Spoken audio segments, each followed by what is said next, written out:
Rengar is built to live in the jungle. His kit is focused on assassinating his foes and darting in and out of combat as he pleases. He has tons of damage, utility and mobility to make him a ruthless pick in the right hands. The downside of that is he's much more fragile than other junglers. He's really good at blowing someone up, but not so much outside of that, and if he gets behind, he can be completely useless. First Strike is the most popular rune to go for on Rengar at the moment. It gives you extra burst, which obviously works great on Rengar's one-shotting combos. Plus, the extra gold never goes unnoticed. Fill the rest of the runes out for more movement speed and lower cooldowns.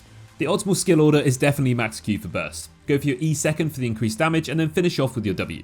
For your mythic item, Duskblade of Drakthar is insane on Rengar. It gives him an extra escape mechanism after killing a target, and it also grants him a ton of damage and ability haste. You can go for an Essence Reaver before your mythic item if you want though, as it gives tons more burst, allowing Rengar to assassinate even easier. Pair this with Lucidity Boots, Lord Dominic's Regards and Infinity Edge, and you've got Rengar's core item build. Now you should be killing everyone with those items, but you also have quite a few different options depending on what you need as well.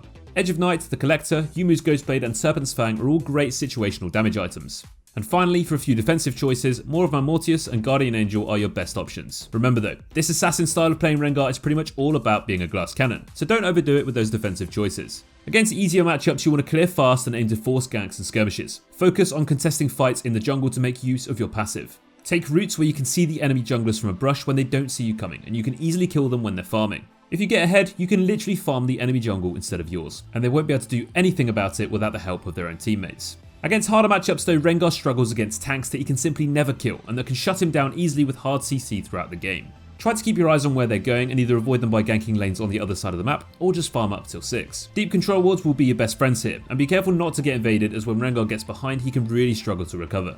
When it comes to ganks, Rengar's strength is utilising the lane brush. Champions that can bring opponents towards those brushes and set up for Rengar are the most effective. A good Thresh Hook or a Singed Fling are perfect. However, anyone that has good setup CC like Veigar or Ornn will definitely help Rengar get snowballing.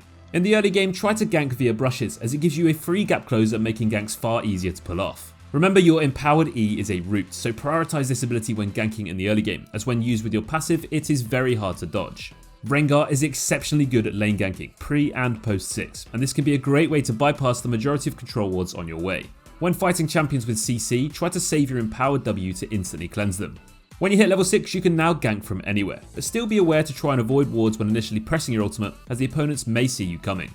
The go-to path for your early jungle clear on Rengar is red, Krugs, Raptors, Wolves, and then blue and Gromp at the same time for your level 4. Then you can look to gank or fight the opposing jungler on Scuttlecrab if you do have the matchup advantage. The reverse clear is blue, Gromp, Wolves, red, Raptors, and Krugs for the level 4 too. Rengar can actually gank from level 3, but it's a little bit risky, as if it isn't successful you risk getting behind early game, hence why we advise a quick full clear instead. In teamfights, you'll want to be looking for split up enemy high value targets. If the opposing team are stacking up on them, you'll need to rely on your own team's engage and CC, and then follow that up so you don't get bursted down on your own. Teamfighting in the jungle is ideal, as you can jump in and out of combat with your passive easily. If fighting in open lanes, you will be heavily reliant on your ultimate, and without it you may struggle to deal with the kiting. As a Rengar, you will almost always focus the carries. It's your job to eliminate them, and you are not designed to deal with enemy frontline very well.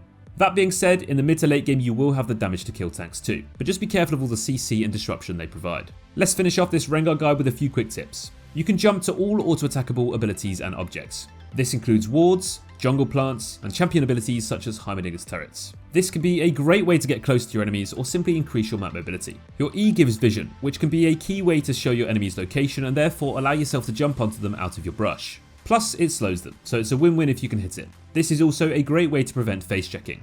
Remember that you can use all of your abilities mid-air. As you are flying towards a target, you can use your EWQ to maximize your damage, and then once you land, pop them with a Q again to finish the job. That's it for our short guide on Rengar, and remember guys, more prey, more prizes.